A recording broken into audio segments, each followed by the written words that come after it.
Rajkot municipal કોર્પોરેશનનું આજરોજ general board હતું.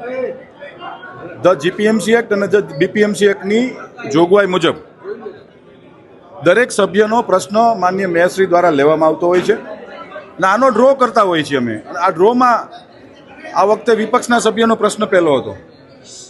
હું કાયમ ભૂતકાળના જ્યારે જનરલ બોર્ડો થયા છે ત્યારે મીડિયાના મિત્રોની સમક્ષ હું કાયમ કહું છું કે જ્યારે જેનો પ્રશ્ન હોય એ પ્રશ્ન પૂછે છે અને મ્યુનિસિપલ કમિશનરશ્રી દ્વારા એનો જવાબ દેવામાં આવે. પણ ભૂતકાળની અંદર જ્યારે ભારતીય જનતા પાર્ટીના સભ્ય પૂછતા હોય ત્યારે એ ખલેલ પહોંચાડતા હતા.